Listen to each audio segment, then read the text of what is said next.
Hello students. आज हम discuss करेंगे डाइजेस्टिव सिस्टम के बारे में। ये देखिए, ये हमारी एलिमेंट्री कैनाल है, ये इसका लोअर पार्ट है, रेक्टम, फिर कोलोन, फिर स्मॉल इंटेस्टाइन। ये पेनक्रियास दिख रहा है आपको, पीछे से देख रहे हैं हम, और उधर स्टमक है, और ये इधर पे लिवर है। और स्टमक के ऊपर आप जानते हैं ईसोफेगस है, और ईसोफेगस के ऊपर ओरल कैविटी में 3 पेयर ऑफ सैलिवरी ग्लैंड्स हैं। तो जब हम खाना खाते हैं तो फूड को हम, जैसे आदमी खा रहा है, देखिए काजू खा रहा है शायद, तो ये माउथ में पहली बार जब फूड आता है तो यहाँ पर पहले इसका मैकेनिकल डाइजेशन होता है, और मैकेनिकल डाइजेशन के समय पे सैलिवरी अमाइलेज यानी कि टाइलिन, जो स्टार्च होता है इस फूड के अंदर, खासतौर पे कुक्ड स्टार्च, उसके करीब 30% पार्ट को डाइजेस्ट करता है, उसे तोड़ता है। जैसे आप देख रहे हैं, आपके सैलिवरी अमाइलेज स्टार्च का डाइजेशन कर रहा है। इसके बाद ये बोलस अब डिग्लूटेशन के साथ ही ईसोफेगस से नीचे जा रहा है, और अब ये पहुंचेगा स्टमक में। ईसोफेगस की जो वॉल होती है उसमें पेरिस्टालसिस होती है, और ईसोफेगस की वॉल के लेयर्स तो आपको पता ही है। सबसे बाहर तो ट्यूनिका एडवेंटिशिया होता है, उसका जो मसल लेयर होता है, और अंदर फिर सब म्यूकोजा और म्यूकोजा। तो ये जो लॉन्जिट्यूडनल सर्कुलर मसल लेयर होता है, इसमें जो पेरिस्टालसिस होती है, इसी से फूड का जो बोलस है वो आगे की तरफ खिसकता है। आप देख सकते हैं, ये बाहर की तरफ लॉन्जिट्यूडनल है और अंदर सर्कुलर मसल लेयर है, और सबसे बाहर ये एडवेंटिशिया है। और देखिए, इस तरह से पेरिस्टालसिस की वेव जाती है, और ये फूड को नीचे सरका रही है। खाया तो काजू था, ये अखरोट कैसे हो गया? चलिए, तो ये फूड देखिए यहाँ पर नीचे जा रहा है, और ये ईसोफेगस से सिंक डाउन करता हुआ स्टमक में पहुँचता है। स्टमक के वेरियस पार्ट्स से आपको पता है, कार्डिया, फंडस, बॉडी, पाइलोरस, ये सब। तो अब यहाँ पे स्टमक में जब फूड आता है, स्टमक की वॉल में चर्निंग मूवमेंट्स होते हैं, क्योंकि यहाँ पे लॉन्जिट्यूडनल और सर्कुलर मसल लेयर्स के अलावा एक और, ये देखिए, ऑब्लिक मसल लेयर होता है यहाँ पे, और बहुत सारे रूगेई होते हैं, म्यूकोजा के फोल्ड्स होते हैं, गैस्ट्रिक रूगेई, जो स्टमक के अंदर पाए जाते हैं। और यहाँ पे गैस्ट्रिक पिट्स दिख रहे हैं आपको स्टमक की वॉल में, और इन्हीं गैस्ट्रिक पिट्स से एंजाइम्स और हाइड्रोक्लोरिक एसिड सिक्रीट होता है। तो गैस्ट्रिक पिट्स से जो सिक्रीशन रिलीज होता है बहुत सारा, इस सिक्रीशन को हम गैस्ट्रिक जूस कहते हैं।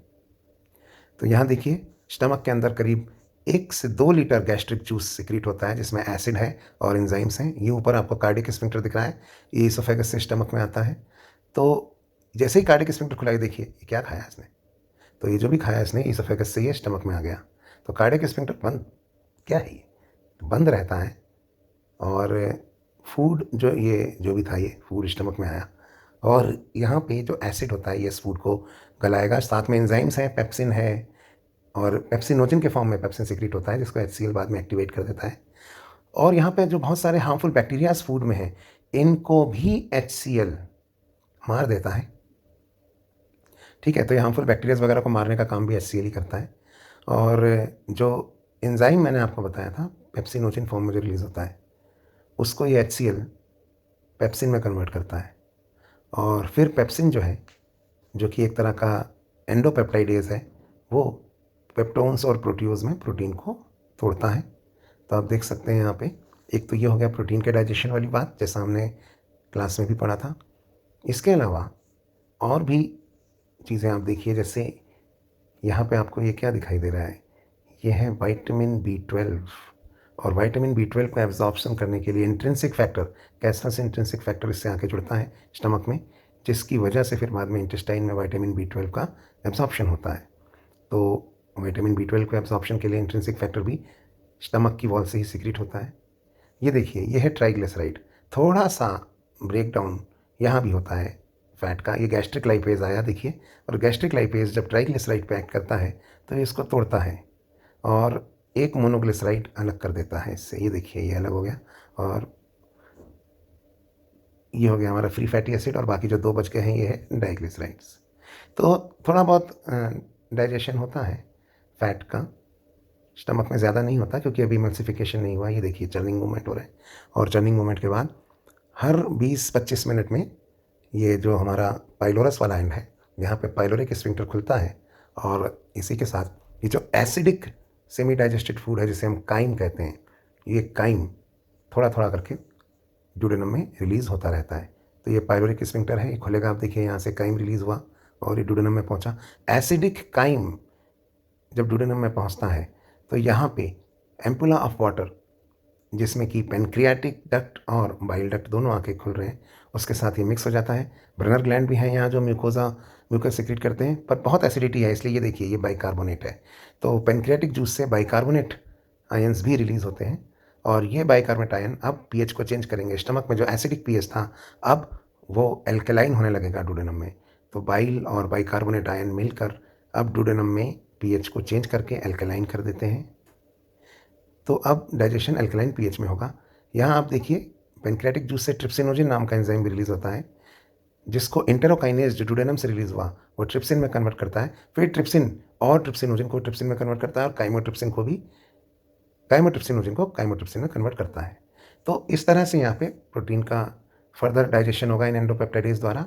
और इसके अलावा यहाँ पे फैट के डाइजेशन के लिए भी, और यहाँ पे आप देख सकते हैं कार्बोहाइड्रेट के डाइजेशन के लिए भी अमाइलेज, जिसको हम बोलते हैं पैनक्रियाटिक अमाइलेज, ये अब बचे हुए कार्बोहाइड्रेट को तोड़ता है माल्टोज वगैरह में, शुगर में। और यहाँ पे आप देखिए फैट, इस बार आप देखिए पैनक्रियाटिक लाइपेज आएगा क्योंकि हम डुओडेनम की बात कर रहे हैं, और इस बार पैनक्रियाटिक लाइपेज ज़्यादा अच्छे से तोड़ेगा। और आप देख सकते हैं ट्राइग्लिसराइड के 3 टुकड़े कर दिए इसने और फ्री फैटी एसिड भी बना दिए।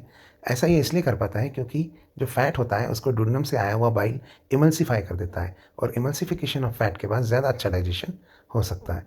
तो यहाँ पे इस तरह से डाइजेशन हुआ। और अब आप देखिए पैनक्रियाज के बाद अब इंटेस्टाइन जो है डुओडेनम और स्मॉल इंटेस्टाइन में सकस एंटेरिकस फिर मोनोमर्स में तोड़ देगा। यहाँ पे आप डुओडेनम आप देख सकते हैं कि लिवर से बाइल आ रहा है जो गॉल ब्लैडर में कॉन्सेंट्रेट होता है, और उसके बाद फिर पैनक्रियाटिक डक्ट के साथ मिलकर एम्पुला वाटर के थ्रू डुओडेनम में आके रिलीज़ होता है। तो इंटेस्टाइनल जूस अब मोनोसेक्राइड्स में तोड़ देगा। डाइजेशन के बाद जो मोनोमर्स में टूट जाता है फूड, अगली चीज़ होती है एब्जॉर्प्शन। मैक्सिमम एब्जॉर्प्शन आप यहाँ पे जो डुओडेनम के बाद वाला हिस्सा है जेजुनम, इसमें होगा। मैक्सिमम डाइजेशन ऊपर हुआ था डुओडेनम में। अब यहाँ पे एक बात और देखिए, डुओडेनम और जेजुनम में ये कर्करिंग के वॉल्व क्या होते हैं, ये देखिए आपके फोल्ड्स दिख रहे हैं आपको अंदर म्यूकस के, ये वॉल्व्स ऑफ कर्करिंग है या प्लीका सर्कुलरिस भी इनको हम बोलते हैं, और ये इंक्रीज करते हैं सरफेस एरिया फॉर एब्जॉर्प्शन। और ये जो कर्करिंग के वॉल्व हैं डुओडेनम और जेजुनम में, इन वॉल्व्स में फिर विलाय होते हैं जो फर्दर इंक्रीज़ करते हैं, इनकी सरफेस पे जो विलाय हैं वो फर्दर इंक्रीज़ कर रहे हैं सरफेस एरिया फॉर एब्जॉर्प्शन। और ये देखिए जैसे ये एक विलाय है। अब विलाय के अंदर 2 तरह की वेसल्स होती हैं। एक तो यहाँ पे आपको ये ब्लड कैपिलरीज दिखाई दे रही हैं जिसमें डाइजेशन के बाद प्रोटीन और कार्बोहाइड्रेट के डाइजेशन के बाद अमीनो एसिड और ग्लूकोज का एब्जॉर्प्शन होगा। तो ये जो ग्रीन से आपको दिख रहे हैं ये अमीनो एसिड और ग्लूकोज है, और ये विलाय के अंदर पाए जाने वाली ब्लड कैपिलरीज में एब्जॉर्ब हो रहे हैं। और ग्लूकोज तो एब्जॉर्ब होने के बाद डायरेक्टली ट्रांसपोर्ट हो जाता है। कई चीज़ें जैसे आयरन वगैरह होती हैं ना, तो वो डायरेक्टली ट्रांसपोर्ट नहीं होती हैं, उनके लिए ट्रांसपोर्ट प्रोटीन चाहिए होता है ब्लड में। जैसे आप देख सकते हैं यहाँ पर आयरन के ट्रांसपोर्टेशन के लिए हमने यहाँ पर ट्रांसफेरिन की बात करी, प्रोटीन की। तो इस तरह से डाइजेशन के बाद चीज़ों का ट्रांसपोर्टेशन होता है जब एब्जॉर्प्शन हो जाता है उसके बाद, और ये जहाँ पे इनको स्टोर करना है उन जगहों पे पहुँच जाते हैं। इधर एक चीज़ और देखिए, फैट का ट्रांसपोर्टेशन काइलोमाइक्रोन के रूप में होता है। ये काइलोमाइक्रोन एब्जॉर्प्शन के बाद बनते हैं इंटेस्टाइन में फैट के। ट्राइग्लिसराइड्स के ऊपर आप देखिए प्रोटीन की लेयर है, इनको हम लाइपोप्रोटीन्स कहते हैं, और इनका एब्जॉर्प्शन इंटेस्टाइन में जो लिम्फ कैपिलरीज होती हैं, ब्लड कैपिलरी के अलावा लैक्टियल्स, इनमें होता है। तो यहाँ आपको ये लिम्फ कैपिलरी दिख रही है लैक्टियल, और यहाँ पे विलाई में आप देखिए जो विलाई की एपिथेलियम होती है उसमें तो सेल मेम्ब्रेन है, उसमें प्रोजेक्शन निकले हुए माइक्रोविलाई हैं। तो कर्करिंग के वॉल्व्स होते हैं, कर्करिंग के वॉल्व्स के बाद विलाई और उसके बाद माइक्रोविलाई। ये सब किस लिए हैं? ये है to increase surface area for absorption. Now यहाँ पे डुओडेनम और जेजुनम के बाद अगर हम इलियम को देखें तो इलियम में कोई कर्करिंग के वॉल्व नहीं है और यहाँ पे ज़्यादा एब्जॉर्प्शन भी नहीं होता है। फिर भी मैक्सिमम एब्जॉर्प्शन तो जेजुनम में ही था, पर इलियम में भी कुछ चीज़ों का एब्जॉर्प्शन ज़रूर होता है। फॉर एग्जांपल कैल्शियम का। कैल्शियम हमारी बोन्स वगैरह के लिए और हमारे दांतों को मजबूत रखने के लिए, नर्व इम्पल्स ट्रांसमिशन के लिए, बहुत मसल कॉन्ट्रैक्शन के लिए, बहुत चीज़ों के लिए ज़रूरी है। और यहाँ एब्जॉर्प्शन होता है और भी चीज़ों का, जैसे जिंक जो फर्टिलिटी बनाए रखने के लिए और भी कई चीज़ों के लिए ज़रूरी है। इसके अलावा विटामिन B12 का एब्जॉर्प्शन भी होता है यहाँ। तो इलियम में भी एब्जॉर्प्शन होता है कई चीज़ों का। और बाइल सॉल्ट्स जो हैं, बाइल एसिड्स, ये अब रीअब्जॉर्ब हो जाते हैं इलियम में, वापस लिवर में पहुँचा दिए जाते हैं। तो यहाँ पे आप देखिए इंटेस्टाइन में सेगमेंटेशन कैसे होता है। पेरिस्टालसिस के जो मूवमेंट होते हैं तो इंटेस्टाइन में भी एक मैकेनिकल डाइजेशन की प्रोसेस होती है जिसमें सेगमेंट्स बनते हैं। ये देखिए, तो इस तरह से यहाँ पर जो फूड के मैकेनिकली उसको थोड़े थोड़े टुकड़ों में तोड़ा जाता है फूड को। So this is a part of mechanical digestion which takes place due to segmentation in intestine. Now coming back to C, ये नीचे लटक रही है छोटी सी वाइट सी अपेंडिक्स है। अब इलियम से ये सीकम में आ जाएगा काइम, जो कि अब फीसिस कहलाने लगेगा once it enters the caecum ileocaecal valve के थ्रू। अब ये वापस इलियम के अंदर नहीं जा सकता। अब यहाँ पे अगर हम देखें तो ये लार्ज इंटेस्टाइन है और लार्ज इंटेस्टाइन के अंदर कोई ज़्यादा विलाई विलाई कुछ भी नहीं है एब्जॉर्प्शन के लिए। इसका ल्यूमन वाइड होता है कंपैरेटिवली, लेंथ कम होती है, पर यहाँ पे कई बैक्टीरियाज होते हैं, करोड़ों अरबों बैक्टीरियाज जो विटामिन सिंथेसिस करते हैं और फाइबर को भी डाइजेस्ट करने में मदद करते हैं। तो this is what colon does in our case. और आपने देखा कि कोलोन में हॉस्ट्रास जैसे पाउचेस भी आपको दिखाई दिए थे। तो कोलोन के अलग अलग पार्ट हैं। इलियम से फूड आ जाता है असेंडिंग कोलोन में सीकम के बाद, और असेंडिंग कोलोन के बाद ये आपको ट्रांसवर्स कोलोन दिख रही है, और ट्रांसवर्स कोलोन के बाद ये फूड आता है डिसेंडिंग कोलोन में, अब ये अनडाइजेस्टेड फूड, और वहाँ से सिग्मोइड कोलोन में, और फिर फाइनली सिग्मोइड कोलोन। यहाँ कोलोन में वाटर का एब्जॉर्प्शन होता है मेनली इस पूरी कोलोन में। सिग्मोइड कोलोन के बाद फिर ये जो भी इसमें से अब तक भी जो डाइजेस्ट नहीं हुआ और एब्जॉर्ब नहीं हुआ वो सारी वेस्ट मटेरियल रेक्टम में स्टोर हो जाता है और फीसिस के फॉर्म में रिलीज़ हो जाता है। तो अगर आपको इससे भी अच्छा एक्सप्लेनेशन चाहिए तो फिर आप प्लस की क्लास में पढ़ने आइए। अपना पैसा भी बचाइए और अपनी प्रोबेबिलिटी ऑफ सक्सेस को भी इंक्रीज़ कीजिए, क्योंकि प्लस कोर्स में हम आपको एडिशनल डिस्काउंट के लिए आप एजी सर कोड भी लगा सकते हैं और आपको 10% एक्स्ट्रा डिस्काउंट मिलेगा। तो सी यू ऑल इन प्लस, जहाँ पे हम लोग बहुत डिटेल में और अच्छे से कॉन्सेप्ट क्लियर करके पढ़ते हैं। और अगर आपको सब्सक्रिप्शन से रिलेटेड कोई भी क्वेरी हो तो मैं से आप टेलीग्राम पे एजी कोटा पे बात कर सकते हैं। इस समय जो ऑफ़र चल रहा है 12 महीने पे या 24 महीने पे 2 मंथ एक्स्ट्रा फ्री मिल रहे हैं आप लोगों को। और इसके अलावा अनअकैडमी प्रोडिजी एक बहुत अच्छा चांस है आपके लिए 11 करोड़ रुपए तक की स्कॉलरशिप जीतने का। इसका टेस्ट अभी अगस्त में भी है, 15 और 16 अगस्त को। और आप अगर टॉप 2 में आते हैं तो आपके कॉलेज की पूरी फ़ीस भी अनअकैडमी पे करेगा फर्स्ट ईयर की।